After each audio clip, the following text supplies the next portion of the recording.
One of the things that can happen when we're in a funk is that we start to think about all the things that we aren't getting done, and we exaggerate that list. Like, sure, maybe I do really need to find a smaller vacuum to vacuum out my bigger vacuum, but if we get honest, that wouldn't even rise to the top of my to-do list on a mountain high motivation day. Hey there, my name is Vanessa Kaiser. I'm a ranch girl turned social worker turned business leader turned entrepreneur. I love to explore all things organization, leadership, growth, inspiration, and efficiency. There's a phrase we use a lot around here called rhythmic living, which I define as the continuous cycle of assessing what season of life we're in and how we create habits, routines, and processes that support our current season. This show is for business owners, leaders, mamas, aunties, sisters, and friends who want to grow and live inspired. Welcome to the Inspiring Heights podcast. Over the years, I've encountered some incredibly inspirational people in real life. You know those people you just feel an instant connection to? You're with them and you're hearing them talk about their life in literally just day to day. And you get this rush of motivation to do all the things. For me, that typically looks like getting things in order, getting my schedule or my house or my meal planning, etc., perfect, functioning on all four cylinders at 105%. In the moment of a conversation, I find myself all in on motivation. But then I get home and I go to work the next day and the dishes are piling up in the sink. The laundry really needs to be done. And my motivation? It grew legs and walked away while I took a nap. I don't think I'm alone in this motivational swing that sometimes has us feeling on top of the world and other times has us feeling like we're lying under a layer of rocks. Can you relate? Walk with me today as I share 5 lessons that I learned for overcoming these motivational funks. Lesson number 1, assess yourself. If you're anything like me, there's sort of these 2 paths that I go down when I'm feeling like I'm in a funk. 1, I blame the stress of the life I'm living. I'm putting in long hours, or this or that stressor is totally overwhelming me, and ultimately there's simply not enough hours in the day for me to get it all done.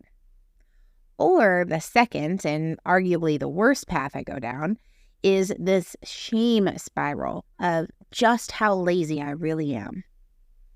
Here's what I've learned. First, I'm not lazy.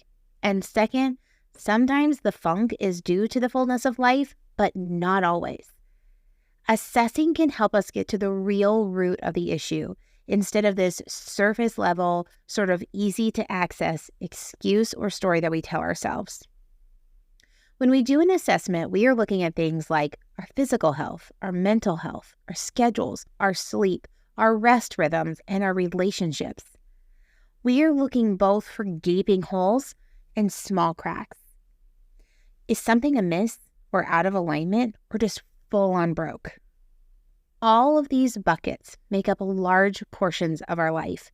And when one of them is leaking or cracked, or maybe even completely empty, our motivation can greatly suffer. Before we get into a few questions to help us assess ourselves, I want to go on record saying that sometimes we know in the back of our mind what that one bucket is that's empty, and we're afraid to uncover it in a real way. Sometimes that's out of fear because we don't know how to patch it and refill it. Sometimes it's because we're so weary that we don't feel like we have the energy that it requires to fix and fill the bucket. Here's the thing. In those circumstances, the bucket is empty, whether we name it out loud or we don't. Getting real and honest about what's happening will help us to take small steps towards healing and getting out of our motivational funks. So here's a few questions or exercises that you can chew on to help you assess some core areas of your life. On a scale of 1 to 10, how's my sleep? You guys, we know this. We talk about it all the time, right? But sleep is so important to our well-being. If you are not sleeping well, my number one recommendation is to consider trying some natural remedies to fix broken sleep. Things like reducing blue light usage an hour or more before you go to bed, creating simple and relaxing bedtime routines, read before bed, not on your phone, eliminate intense or scary television in the evening time, diffuse lavender or cedarwood essential oils, consider dimming the lights before bedtime, playing relaxing music to help you unwind. I could go on and on. There are tons of tips and tricks for increasing sleep all over the internet. Try on a few and see what fits for you. Next, on a scale of 1 to 10, what is my stress level?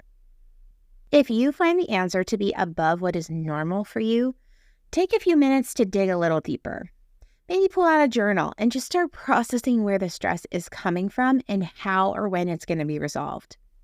Sometimes we are in a push season and we know that the end is near. Other times, when we pause long enough to consider, we are actually more stressed than what we knew, and we don't have a plan for how it's going to be released. Being consciously aware of where our stress is coming from and how we're dealing with it can be incredibly helpful in overcoming our funk. Next, close your eyes and take a deep breath. Focus on your body for a second. What do you feel? Does anything hurt? Does anything feel heavy or tired? Consider how you've been feeling in the last couple of weeks. Has anything been amiss with your health or your body?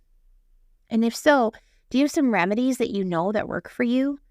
Or do you need to visit with someone about that something that just doesn't feel quite right?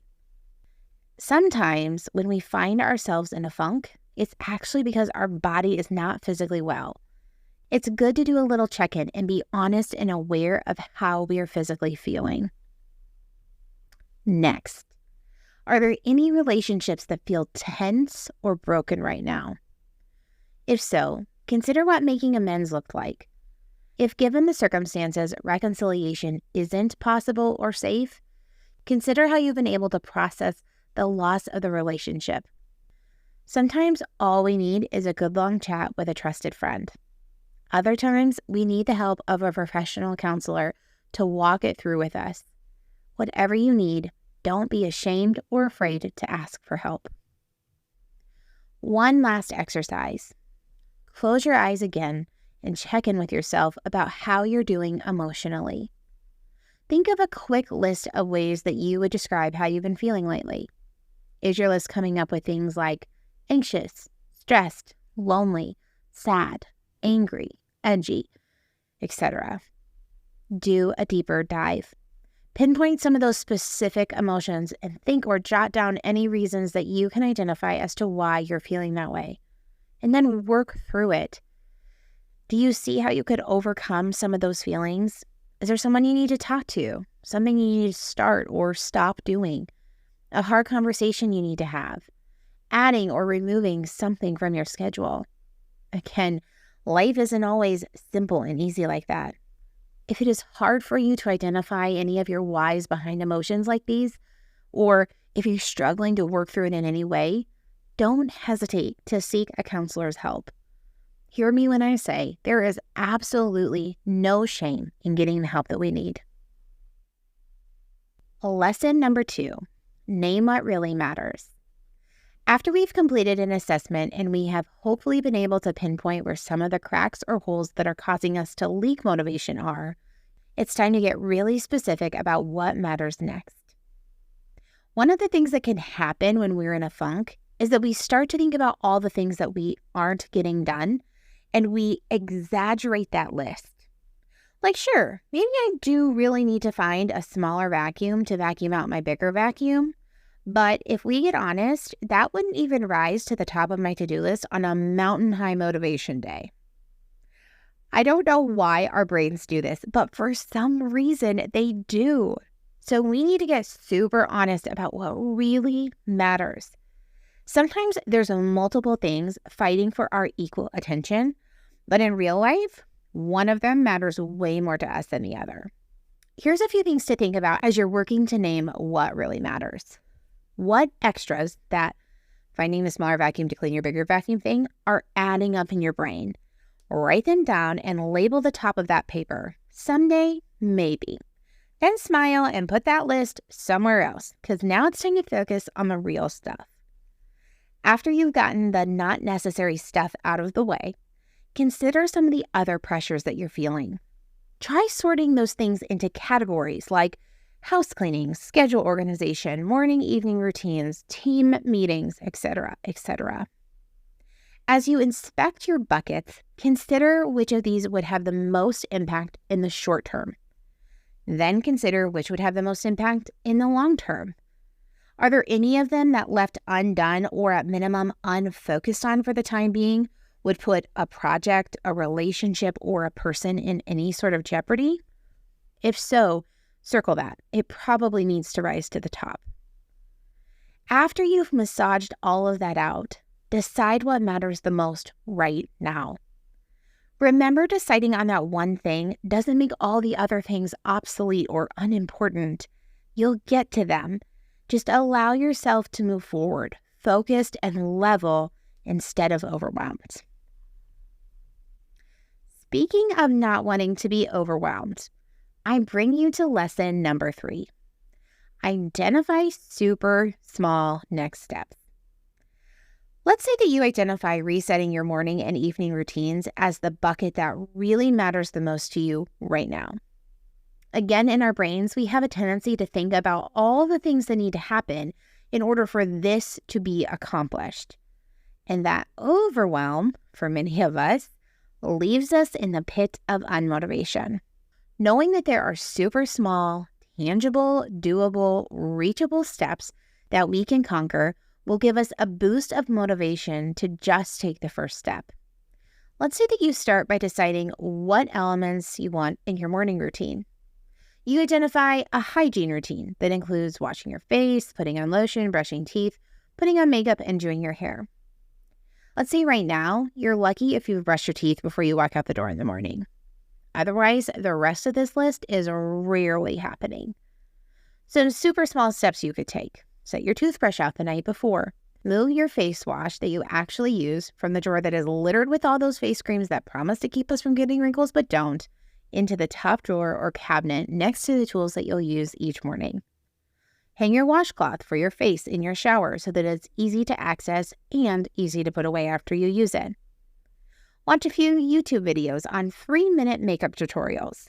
Find the one that you like and put the necessary items to complete the routine in a small zipper bag, again on a top drawer or shelf, easily accessible.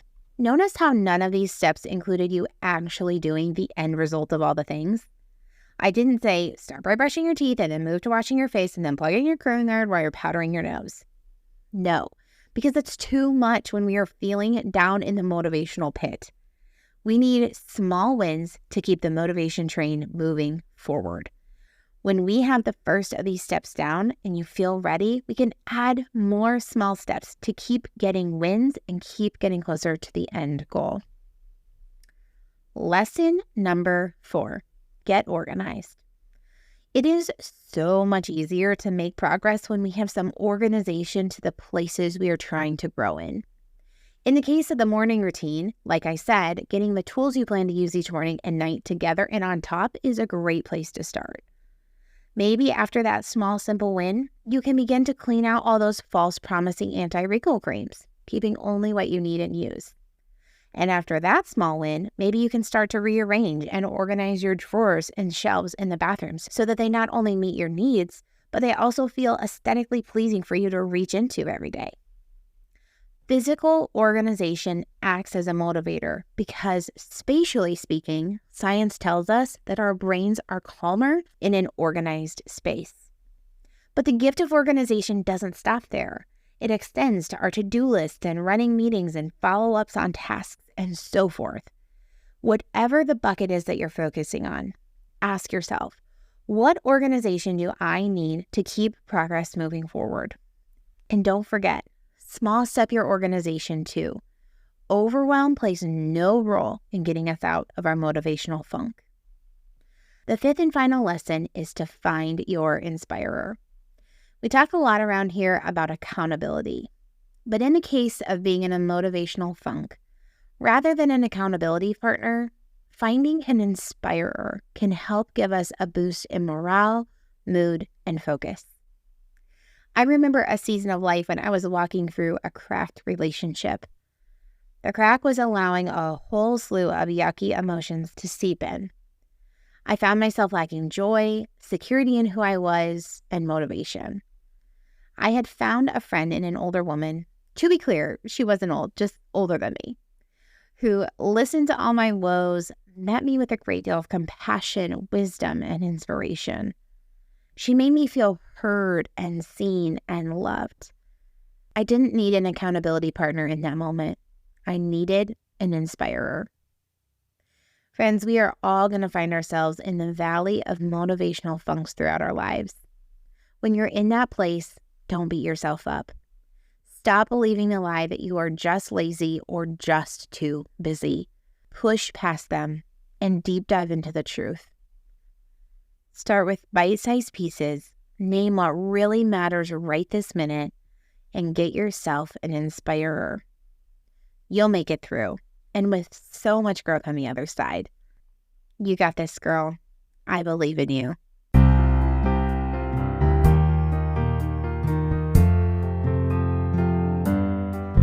And that's a wrap. Thanks so much for tuning in today. Do you have questions, comments, or insights on today's content? I would love to hear from you. You can DM me on Facebook or Instagram, or head over to our website, inspiringheights.org, and click on the Contact Us form. I will link all those locations here in the show notes. P.S. If you haven't already, I would love for you to leave a 5-star rating and a quick review of the podcast. This helps get our content in the hands of new listeners. Don't forget to sign up for the newsletter and follow us on social media for rhythmic doses of inspiration. All right, friends, take a deep breath and be inspired where your feet are. Bye for now.